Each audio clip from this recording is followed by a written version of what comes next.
Welcome to our first 2025 Bassett Biomechanics webinar. Don't actually know if there will be a second, just kind of throwing this one out there.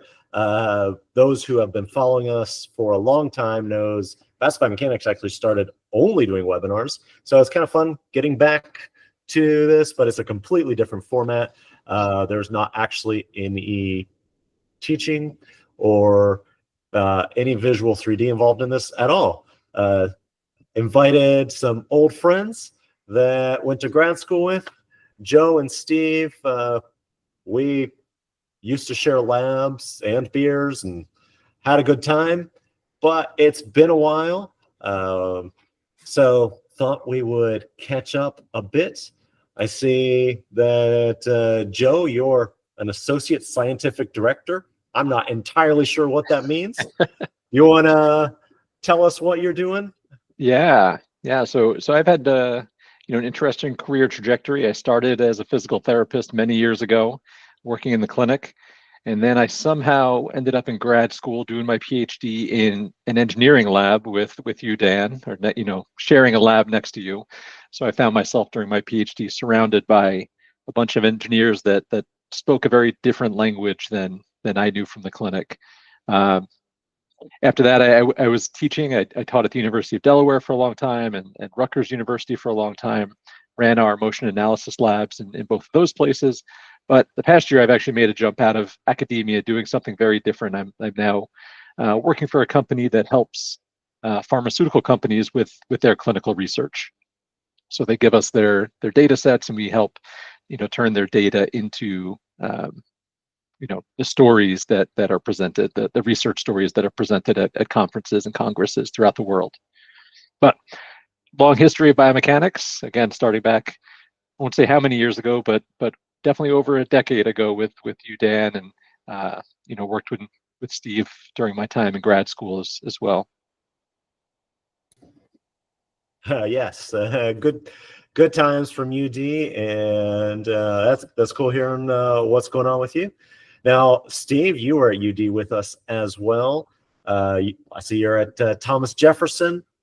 How's that? And well, you've had quite a career up to this point as well. So why don't you give us an update on what's going on with you? Yeah, thanks, Dan. Thanks for having us. So, just to kind of give, a little background like Joe did. So I started as an athletic trainer.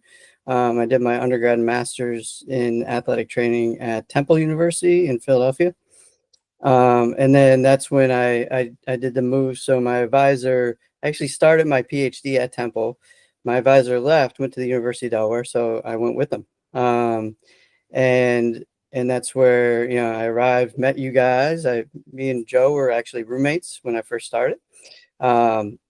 So went through that biomechanics program, which was fantastic. And, really got me outside the clinical area into more, engineering, math-based things, and finished my PhD there, and then did a postdoc at Penn, University of Pennsylvania in Philly, in bioengineering.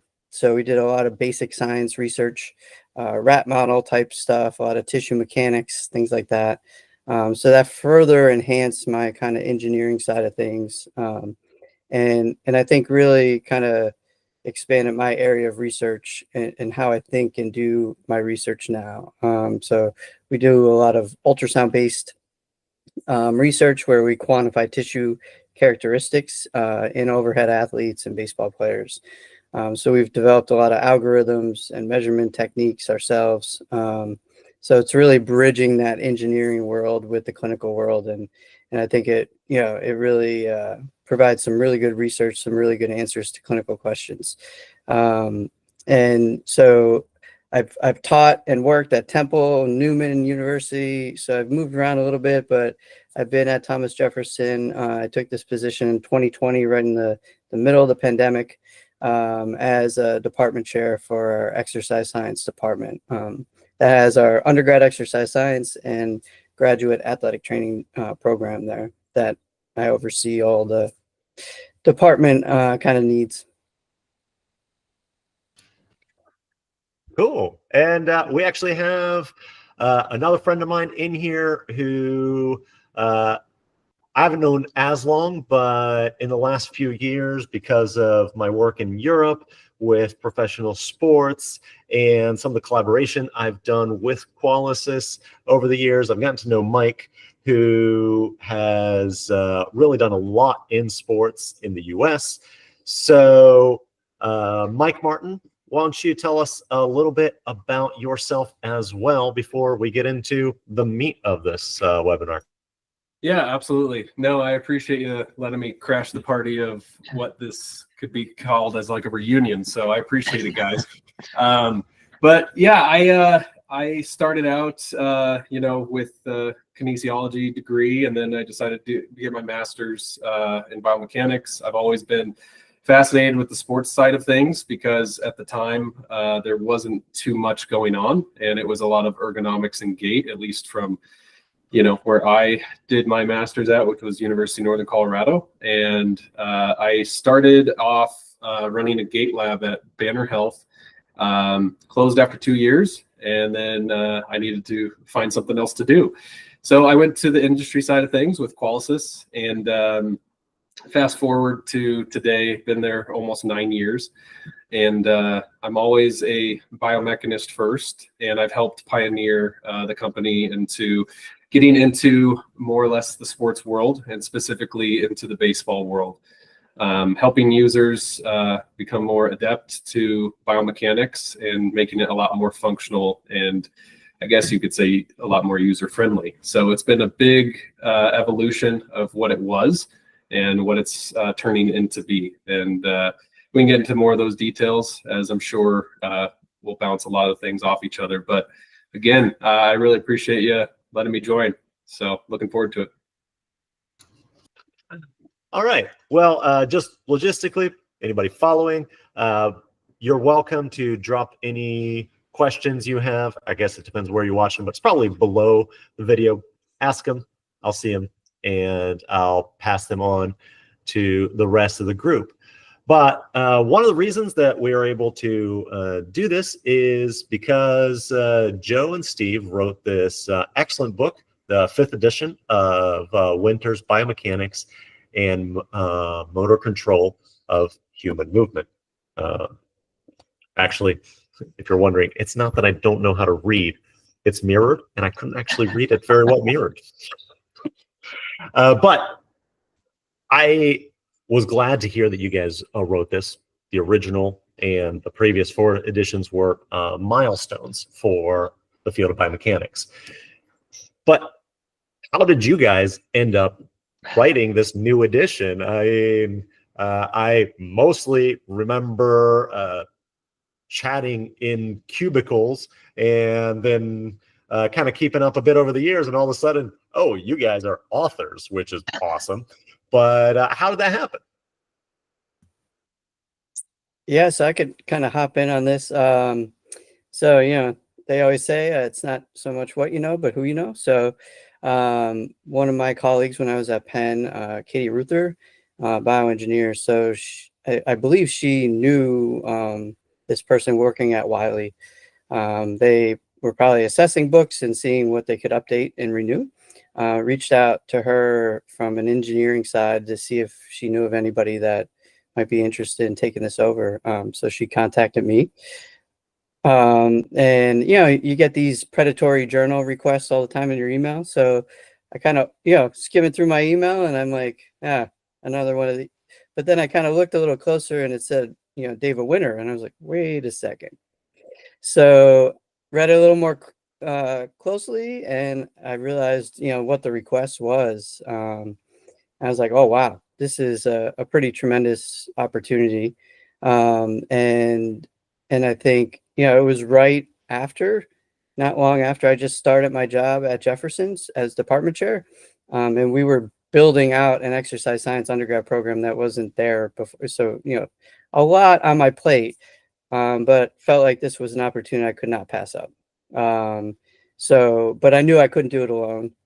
So Joe was for sure the first person that entered my head of, if somebody's going to do this with me, it's going to be Joe. I had kind of the upper extremity side of things. He had the lower extremity side. And we felt like that was a good kind of matchup. And yeah, I could let Joe kind of speak to when I reached out to him, his kind of thoughts. Yeah. No, I think you give a good perspective. There's never a good time to take on another big project when you have so much going on. But Steve reached out and he said, Joe, I just started this job. I've got a lot going on. We're building this out, an opportunity that I can't pass up, but I can't do it alone.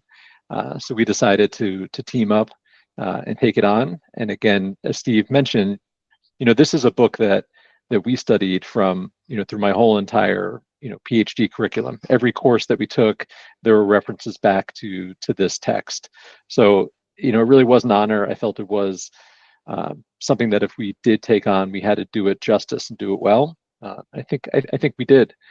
To build on that too, Steve and I were roommates many years ago, and one of the things that we had always talked about and discussed was writing a book together, to the point where we actually had ideas and book titles that we thought we could put together and both of our expertise could contribute to. So fast forward 15 years later, when the opportunity actually came our way to write a book together, we obviously we jumped at it.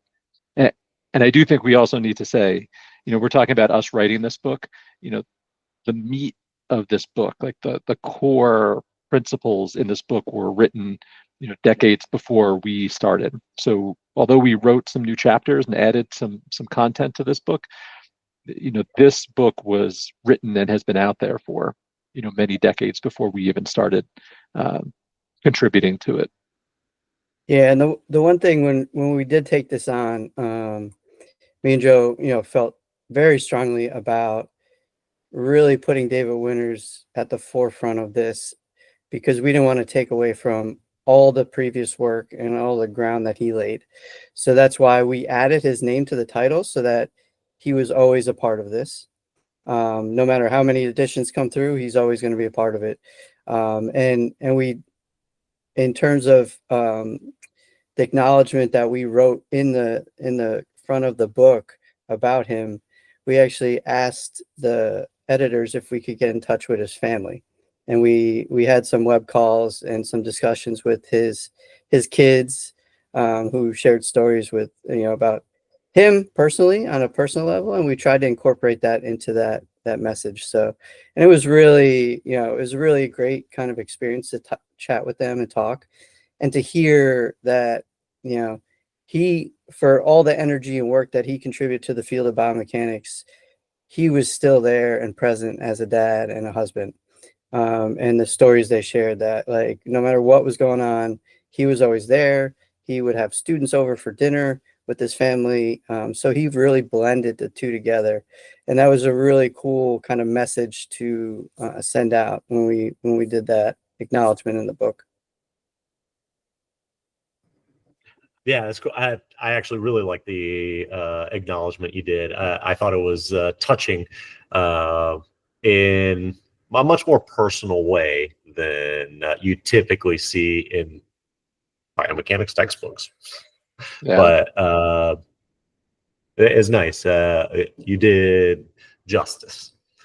So I'm curious, what is one thing each of you learned in the process of writing the book? Like, obviously there are a lot of things you probably were pretty familiar with and you got a little bit deeper, but like, what jumped out at you as like, oh, whoa, that's cool, that you didn't know before? I think one thing that became very apparent to me as we were putting this book together was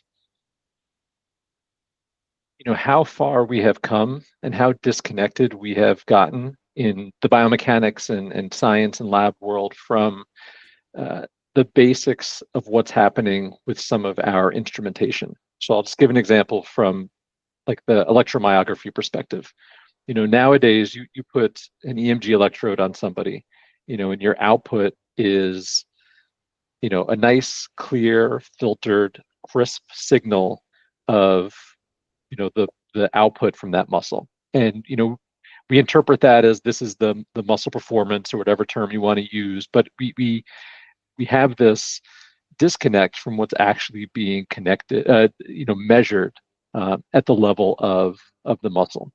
And so when we were going back and doing some of these chapters, it really brought me back to the fact that we live now in this instrumented world where between the collection and what we're viewing is purely like a black box of what's happening. And we might be able to look inside that black box and actually be able to see what's happening, but we are so spoiled in what we have in the laboratory now compared to the instrumentation that was available 20 years ago. Like, we have gone light years beyond where we were 20 years ago. So I think for me, that's not necessarily something new that I learned, but it reinforced, even in my career from when I started to where I am now, like how far we've advanced and how quote unquote easy students who are learning today have it when it comes to instrumentation, and they don't have to deal with a lot of issues that were needed to be dealt with 20 years ago. Yeah, just to piggyback off that, Dan and Joe probably remember in Jim Richards' class, we actually had to build our own EMG circuit and software to collect it and record it, right? So I think students now would be pretty amazed that we actually went through that kind of process. Just because everything is, like Joe said, so automated, so black boxed. And that's a good user-friendly aspect. But I think when you take things apart and you put them back together, you learn a lot more about problem-solving abilities and how to approach, hey, I'm not getting the data I think I should. And going back through step-by-step of problem-solving and figuring out what's going wrong. I think you lose out on some of that when you make it so streamlined for folks. So yeah, I think that's a great point, Joe. Yeah, it allows like the expansion of that technology into a lot of places that it wouldn't have been before. So what we're seeing emerge in true clinical settings from a biomechanic perspective wouldn't have been possible beforehand. But the downside is those users don't necessarily know all the intricacies of how that signal is getting to what they see on the screen. Yeah, and from my perspective, besides learning how productive I could be from 10 p.m. to 1 a.m., I think just the grind you have to get this done. I learned a lot in that process. I learned how far I could kind of push myself for sure.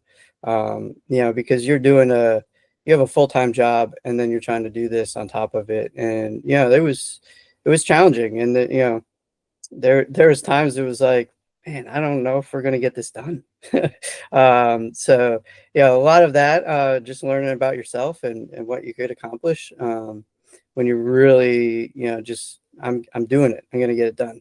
That was pretty cool. But I think some other aspects too, and me and Joe have talked about this, the anthropometrics and the data we use, right, to define the kinetics is, Joe dug into this more than I did, but we had many discussions about it, that, the radius gyrations of segments and the inertia of segments that we just plug in and assume that they're correct, right? And there's a lot of assumptions around that.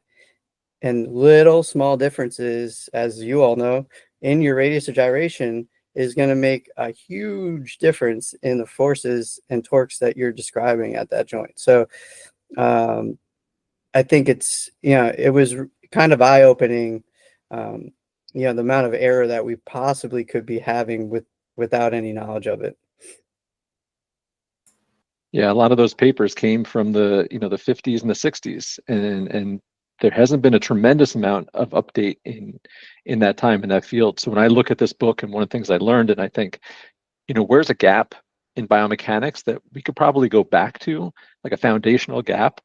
I think that is one area I would love to see some additional work on. And there have been some, some recent papers on this that didn't get integrated into the book. But this is I think a foundational area where we still have work to do. And now, again, we have new technology that, we might be better at estimating some of those segmental properties, that we should revisit some of that.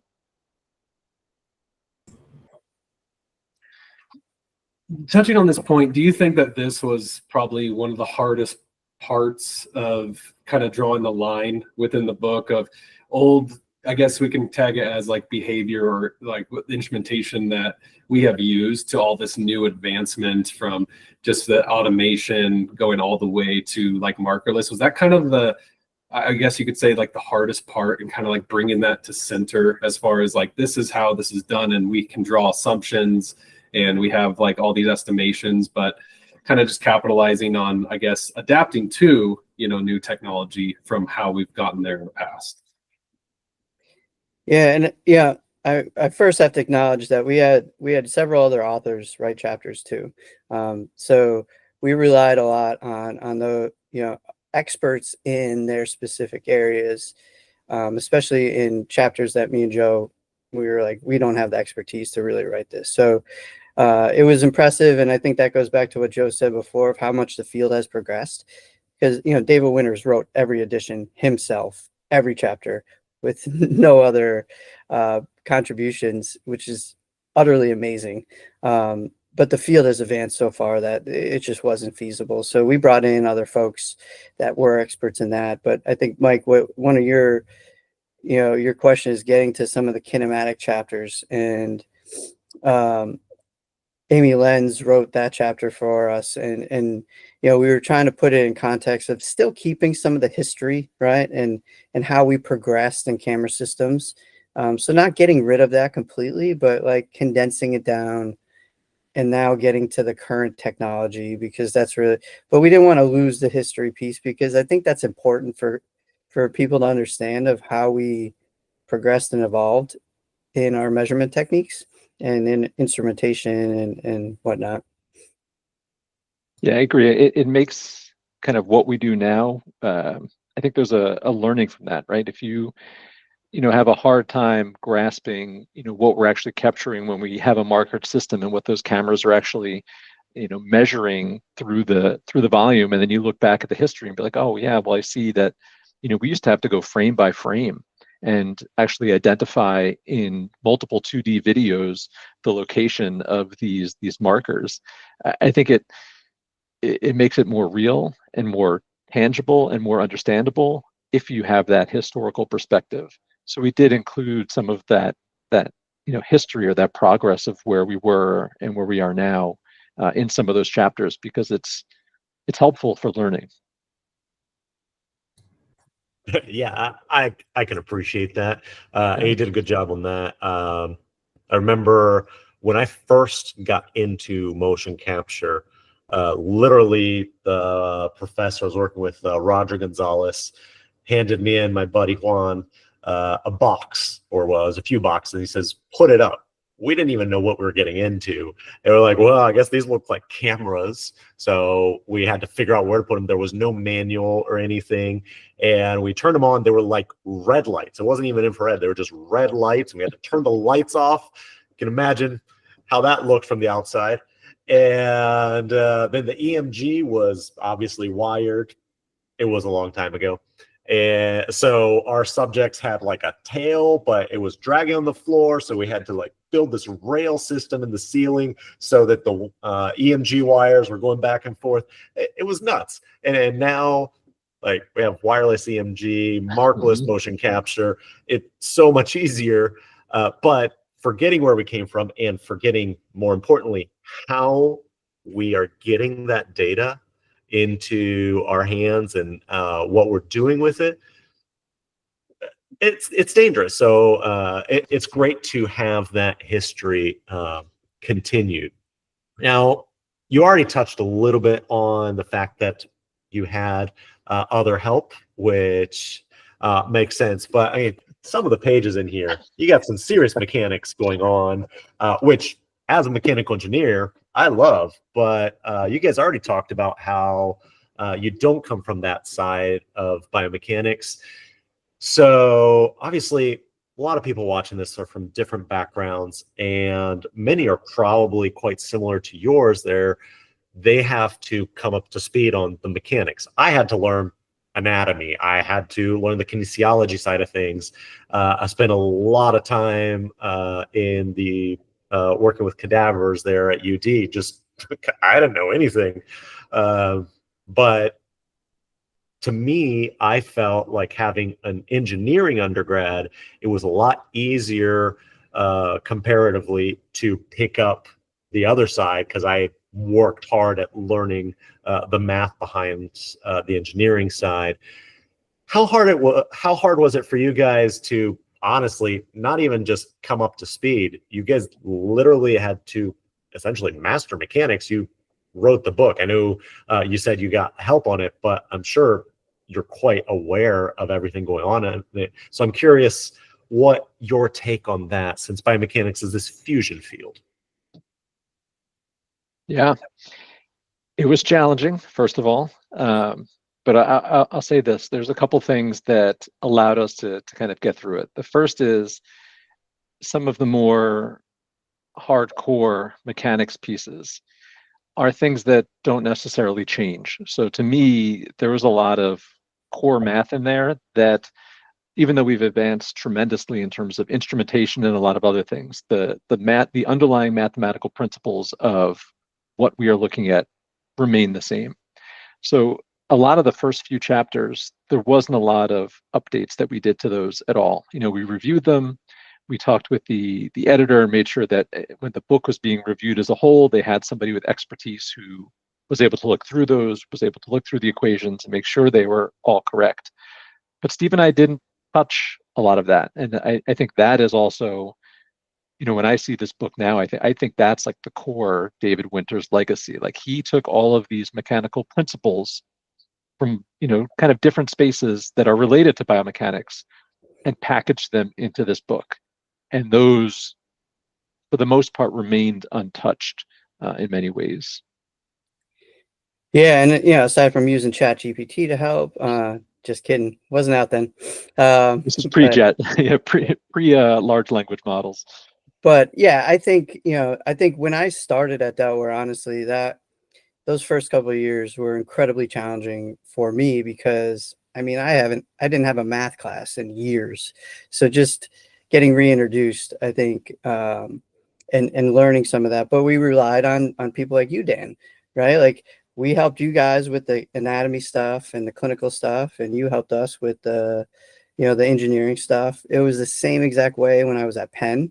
I taught the engineers a lot of the clinical side. They loved it. They taught me a lot of the engineering side. So as you keep progressing through like that, it becomes a little easier because it's repetitive and you're understanding the terminologies, the equations, you know, what's really there.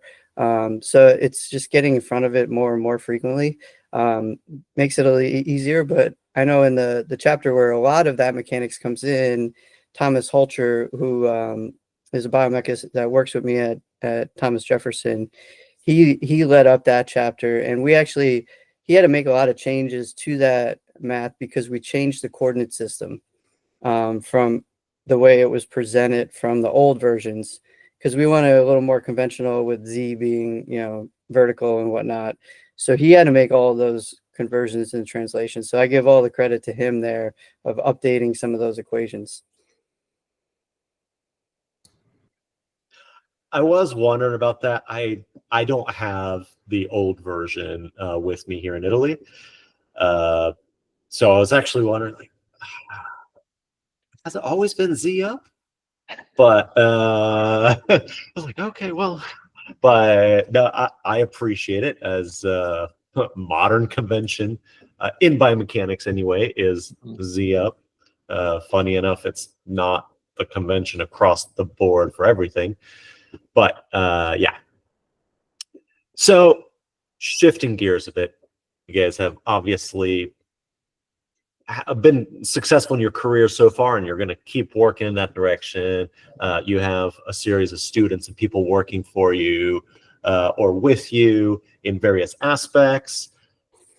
What advice would you give to students today to really succeed in biomechanics? Or if you want a different interpretation of the question, if somebody wanted to work with you now, what would you be looking for in their CV, their experience, or whatever else? I think for me, it's somebody who's willing to, get their hands dirty. And Steve mentioned this before. Even in modern labs, there is a lot of troubleshooting that needs to happen. So in terms of being a student, working in a lab, working for a PI, you need somebody who isn't afraid to really figure out what the problem is, take things apart, put them back together. I think that is key from a student perspective.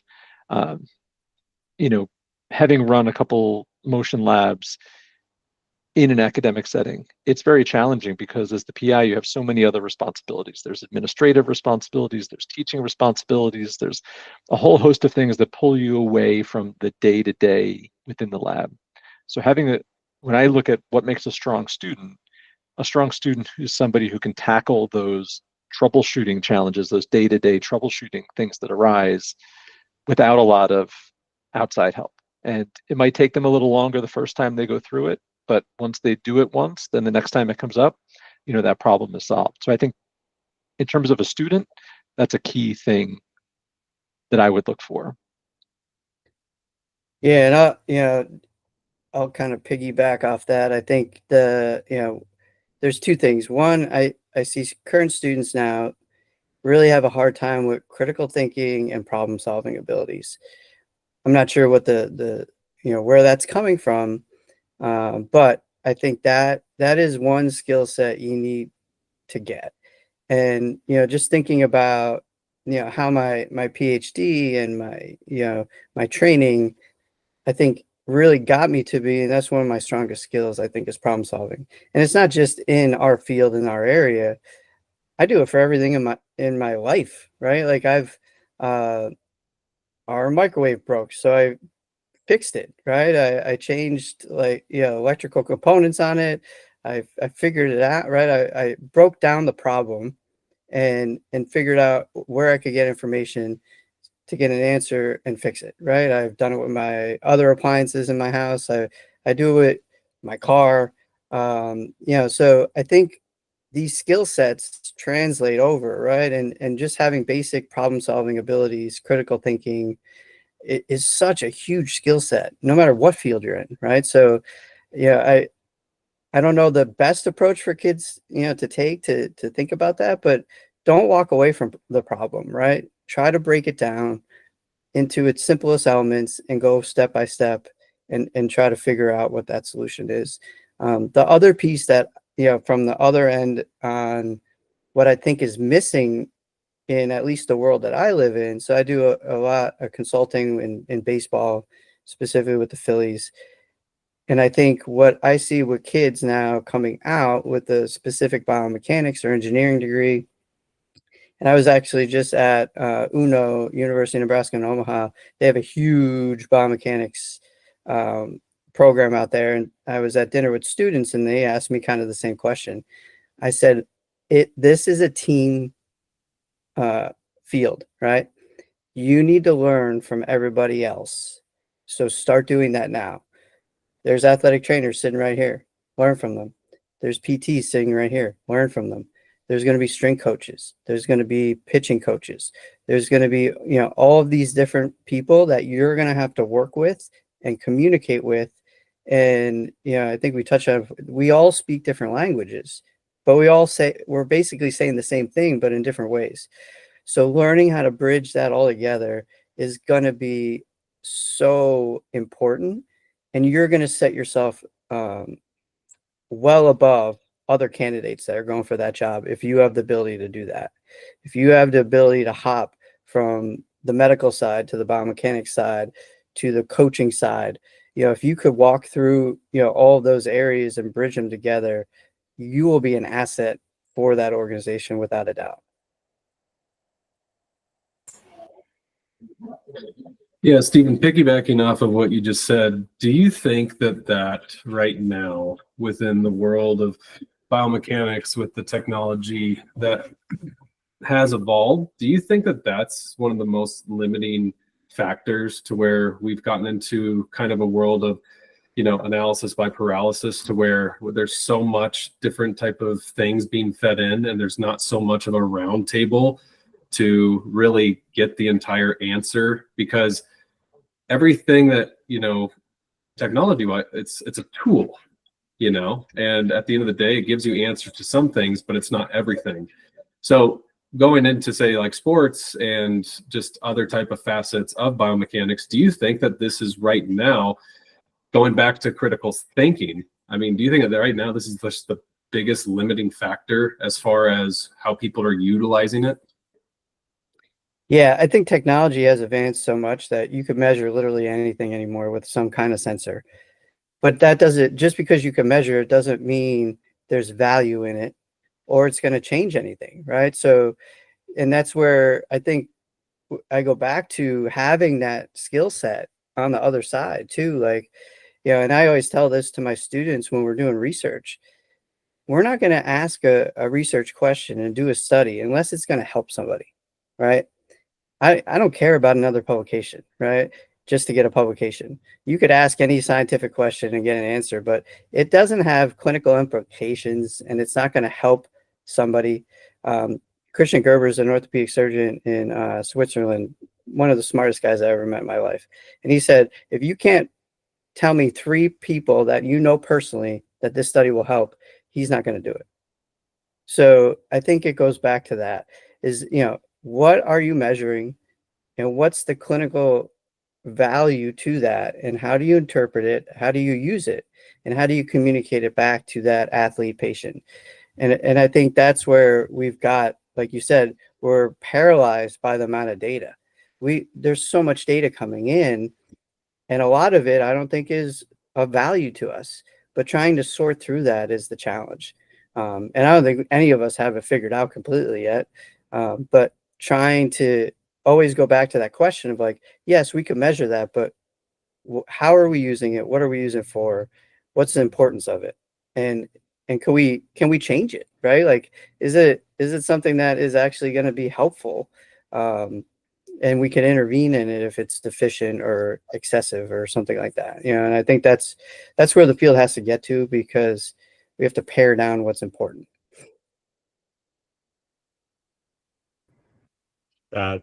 Great perspective. Totally agree. That whole tearing things apart and figuring out how it goes together and get that critical thinking in there. It's a big part of what I love about biomechanics. But also I see the challenges of it. Which actually brings me to my next question, which for those of you that don't know, obviously I was at the University of Delaware with Steve and Joe, but from there, I actually reached back to my roots and contacted every single motion capture lab in Italy so that I could move back here. I'm talking to you from Italy now. So obviously I was successful in that. But having spent, to that point, all of my biomechanics history in the US, where, to be honest, money is really not a problem. It seemed like every lab I went to had access to funds to buy high-end systems or even mid-range systems. When I was talking about those red light cameras, I remember it was like a $250,000 system. And that was when I was in undergrad at a school that didn't have a graduate program. So this was for undergraduate research. And I had a professor that already had an EMG system and got funding to buy $250,000 of motion capture cameras. Come to Italy, where pretty much nobody ever has any money. That doesn't mean research doesn't happen. And of course, you guys know some of the biggest names in biomechanics history are Italian. Between Aurelio Capozzo, Alberto Leardini, Ugo della Croce, they've done incredible contributions to the field. Well, those are all engineers. If we want to get to the clinical side, there's a whole other slew, like Maria Grazia Benedetti, but they don't have or didn't have access to the same money, and yet they were still able to do phenomenal research, which always fascinated me. So I'm curious, if you had a budget of $1,000, what would you spend it on as a biomechanist that you're like, wow, I need this to do something cool? Of course, I mean, $1,000, that sounds ridiculously small. I'm not kidding. As one of my other lives that I live right now, I sell hardware and software in biomechanics in Italy, and people actually ask me this question. So what would you guys do? It's a good question. I would buy David Winter's biomechanics book.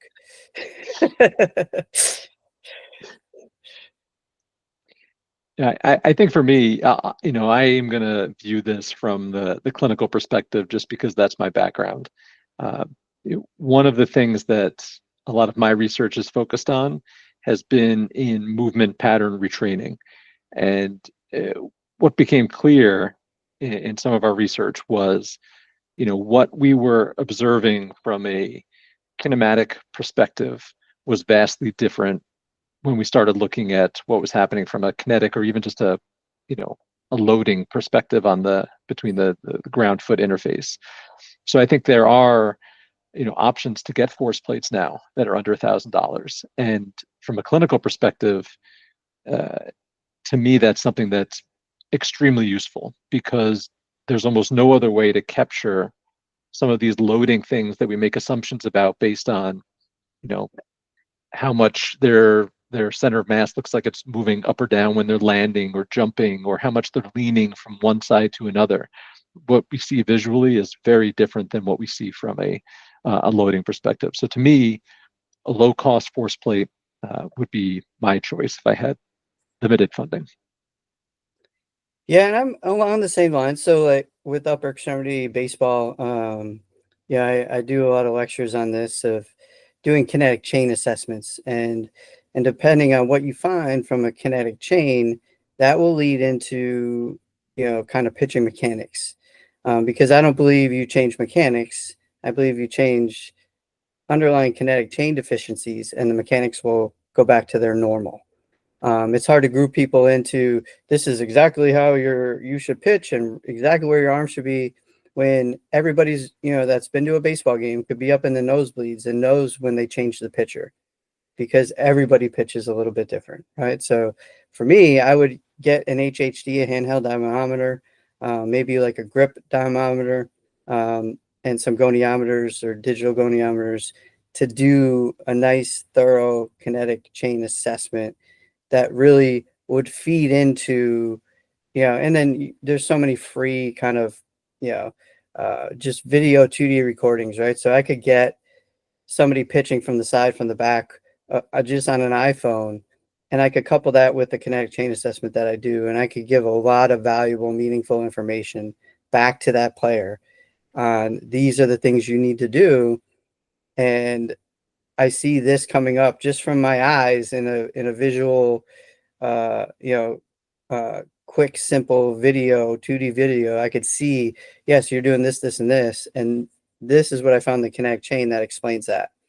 Get these things fixed, that'll revert back to normal.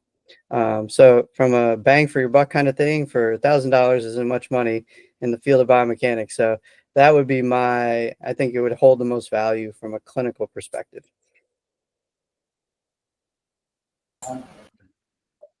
Yeah, I mean, I would absolutely agree. I think it's just staying simple with it to give you reference to some type of way of figuring out what is going on for what you can see.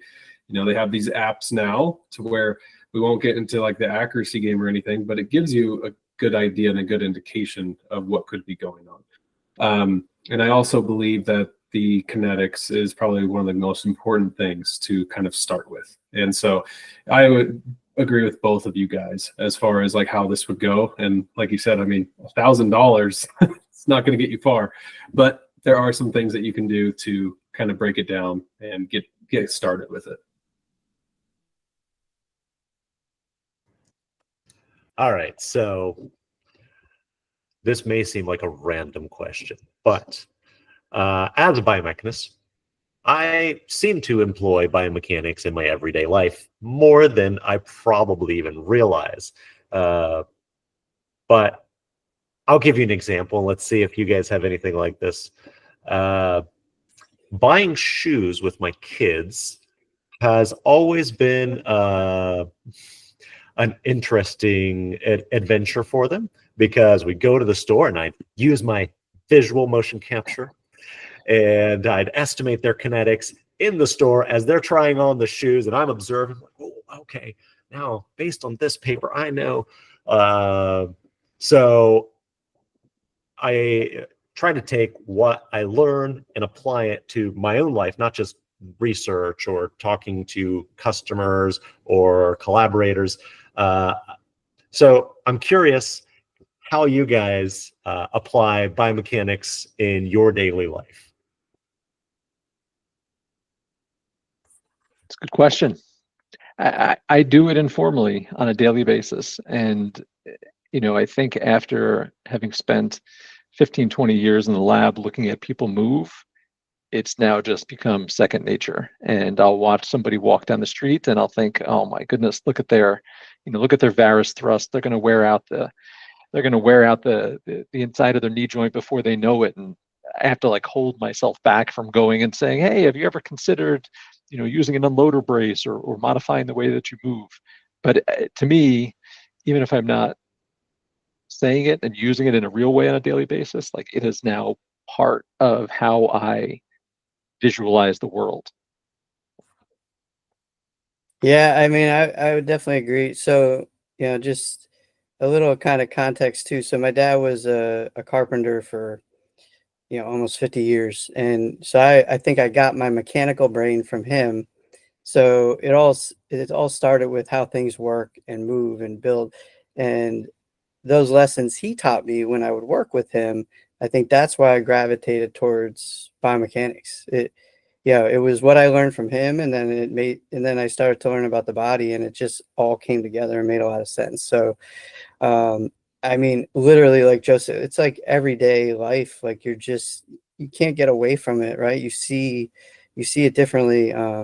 Just, like I said, fixing anything in my house. I don't hire anybody to fix anything. I do it all myself. That comes a little bit from my dad, because we never hired a person to fix anything or do any project at our house. Like, so, it's just normal for me. But yeah, I mean, even with my kids, my son's seeming to pick up the mechanical side. He's like a Lego master. He's only 8 years old.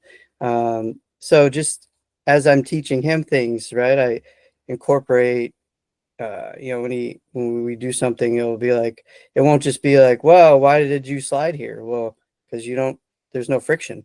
Well, you know what friction is, right?